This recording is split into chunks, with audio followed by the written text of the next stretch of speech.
जो विद्या नीति के मार्ग पर चलकर प्राप्त की जाती है, संकट के समय में साथ छोड़ देती है। ये भगवान परशुराम का श्राप नहीं अंगराज, प्रकृति का नियम है। किंतु मैंने अथक श्रम किए थे विद्या प्राप्त करने के लिए वासुदेव। फिर मुझे क्यों मेरी विद्या का विस्मरण हो गया?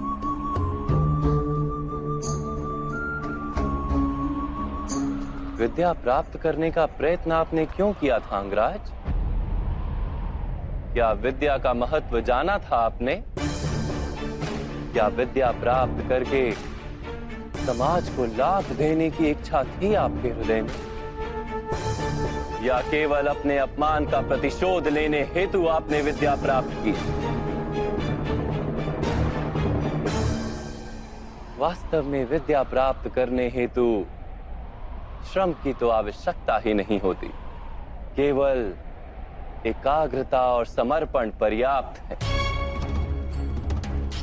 ज्ञान तो आत्मा का सहज गुण है और आप बुद्धिमान।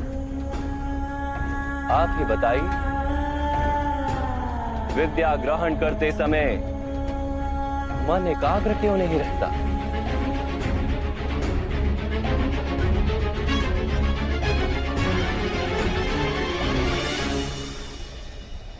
जब ज्ञान को मनुष्य साधन मानता है, किसी अन्य वस्तु को प्राप्त करने हेतु ज्ञान ग्रहण करने निकलता है, तब ज्ञान ग्रहण करते समय उसका मन स्थिर नहीं हो पाता। ज्ञान उसकी आत्मा का गुण नहीं बन पाता। जैसे रंग वस्त्र का अपना गुण नहीं होता, इसीलिए सूर्य प्रकाश में तप कर रंग छूट जाता है। जो व्यक्ति अमूल्य ज्ञान का मोल जानकर ज्ञान प्राप्त करता है, वो उत्तम बन जाता है। किंतु जो व्यक्ति कुछ और प्राप्त करने के आशय से ज्ञान प्राप्त करता है, वो जीवन भर श्रेष्ठ बनने की स्पर्धा में लगा रहता है, किंतु उत्तम नहीं बन पाता। आपने भी ज्ञान प्राप्त किया किसी आशय से, भगवान की शरण में रहकर भी आपका मन शांत नहीं हुआ। आप प्रतियोगिता करते रहे कहीं दूर बैठे अर्जुन के साथ। मैं लौटूंगा, पर इतना विश्वास दिलाकर जाता हूँ कि मैं भारतवर्ष का सबसे श्रेष्ठ धनुर्धर बनकर लौटूंगा और आपके सभी शिष्यों से श्रेष्ठ बनूंगा मैं। ज्ञान प्राप्ति का आपका आशय ही अनुचित था, तो इस विद्या का विस्मरण कैसे नहीं होता अंगराज? कैसे नहीं करता मैं प्रतियोगिता वासुदेव? कैसे समझौता कर लेता अपने जीवन के साथ? ये समाज निरंतर ही मेरी संभावनाओं को कुचलता रहा है, मेरी शक्ति को सम्मान नहीं दिया, मेरे स्वप्नों को स्वीकार नहीं किया, सदा ही सूत पुत्र कहकर अपमानित करता रहा है मुझे। अपने पिता की बात मान लो, क्योंकि उन्हें ज्ञान है कि सूत में सामर्थ्य नहीं होता।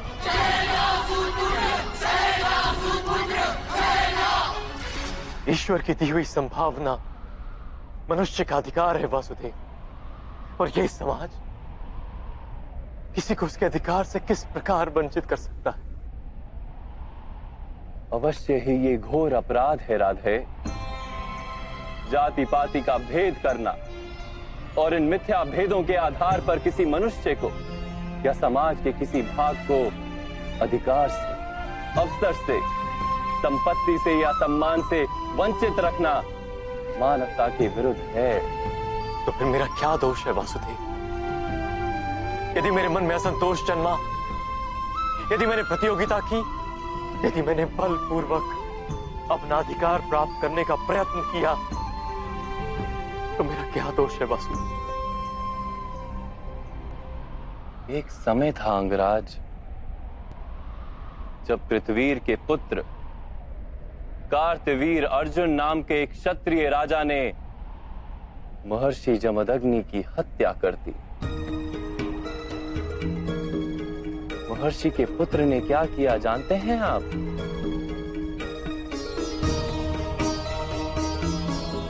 उन्होंने अपनी पीड़ा में भी विचार किया कि क्यों उनके पिता महर्षि जमदग्नि की हत्या की गई, कहां फैला था अधर्म। उन्होंने अपनी पीड़ा का विस्मरण कर दिया, समग्र समाज की पीड़ा को अपना लिया और अधर्मी क्षत्रियों का नाश कर समग्र आर्यवर्त को शुद्ध करने को जीवन मंत्र बना दिया। वो केवल प्रतिशोध लेकर बैठते तो आज भगवान परशुराम नहीं कहलाते।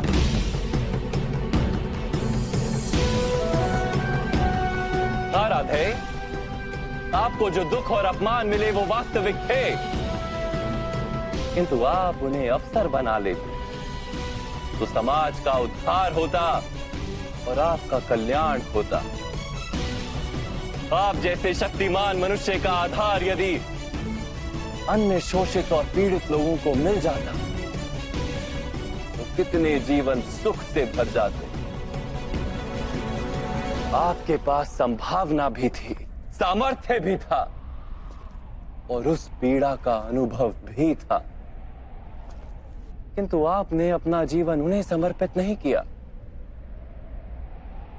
आपने अपना जीवन समर्पित कर दिया दुर्योधन को, जिसके पक्ष में केवल अधर्म था और कुछ नहीं।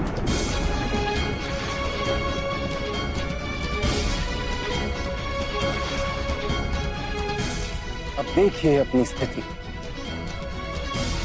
आप दुर्योधन के पक्ष में खड़े रहे, आप पांचाली के वस्त्र हरण जैसे पाप के भागी बने, आप अपनी माता का सम्मान नहीं कर पाए, अपने ही भाइयों के 2-2 पुत्रों की हत्या की आपने, और आज अपना धर्म गंवाकर, अपनी विद्या गंवाकर, अपना संतोष गंवाकर अपने ही अनुज के हाथों मरने के लिए सज खड़े।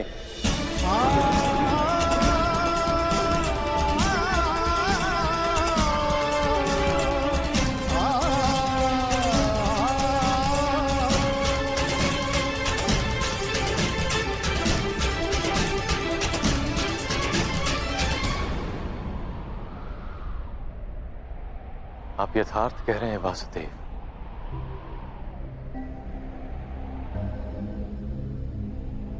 किंतु मैं मित्र दुर्योधन के उपकारों का विस्मरण नहीं कर सकता। कौन सा उपकार राधे? क्या आपसे मित्रता करने के पश्चात दुर्योधन ने समग्र हस्तिनापुर के सूतों और पीड़ित मनुष्यों को विद्या का अधिकार दे दिया? क्या उसने सारे पीड़ित और शोषित समुदाय को अपना लिया? नहीं, नहीं राधे, उसने केवल अपने लाभ हेतु आपसे मित्रता की। आपके हृदय में अर्जुन के प्रति जो प्रतिस्पर्धा थी, उसके कारण आपसे मित्रता की। यदि आपने अपने दुखों का त्याग करके समाज के दुखों को अपनाया होता तो दुर्योधन की मिथ्या मित्रता का सत्य आप जान पाते।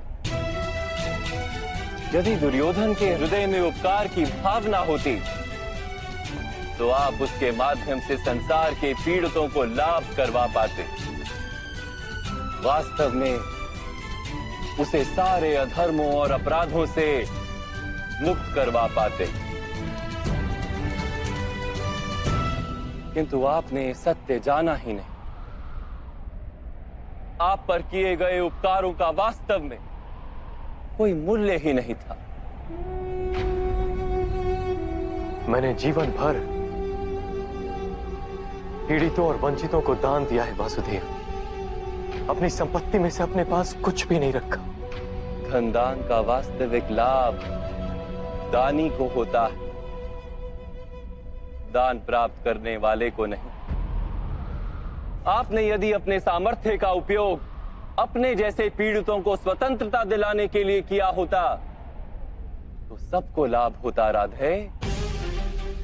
आप कहते हैं कि समाज ने आपकी संभावनाओं का नाश कर दिया, किंतु ईश्वर द्वारा दी गई उन संभावनाओं का मूल्य तो आपने जाना ही नहीं।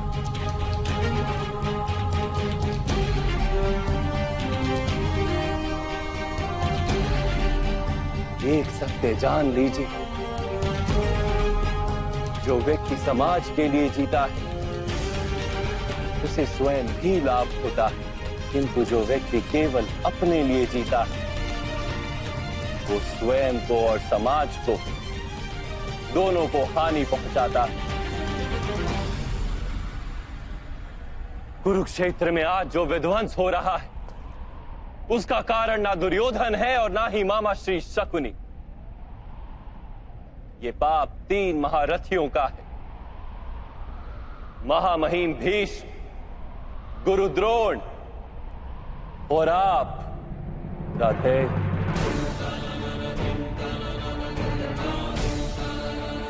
आप तीनों ने यदि अपने माने हुए धर्म का त्याग करके समाज के कल्याण का विचार किया होता, दुर्योधन को सहायता नहीं दी होती, तो ये युद्ध ही नहीं होता।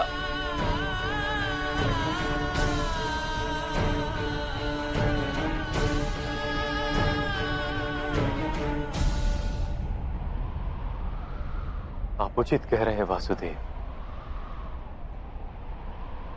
इस समाज को जितनी हानि अधर्मियों से नहीं होती, उससे अधिक हानि धर्म जानने वालों की निष्क्रियता से होती है। इस महायुद्ध का पाप हमारे सर है।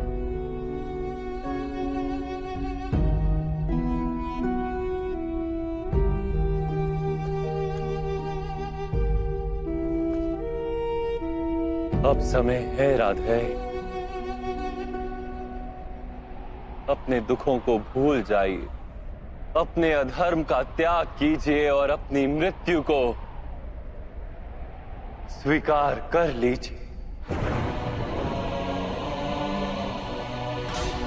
इसी में समाज का और आपका कल्याण है राधे।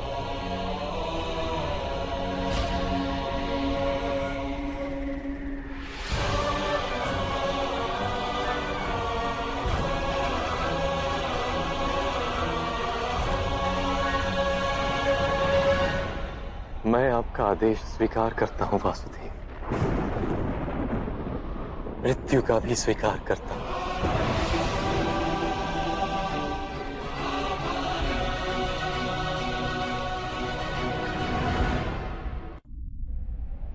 मेरी माता कुंती से कहिएगा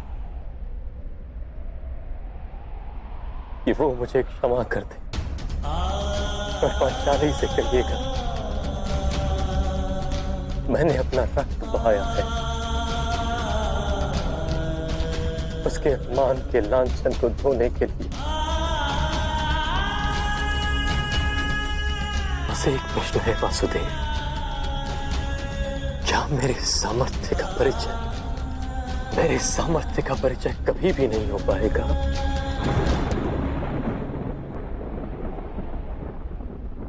राधे, जब आपके हाथ में धनुष नहीं, आपके रथ का पहिया भूमि में धंसा और आपको अपनी विद्या का विस्मरण हो गया, ऐसे अवसर का लाभ उठाकर आपका वध करना पड़ रहा है। क्या यही आपके सामर्थ्य का प्रमाण नहीं?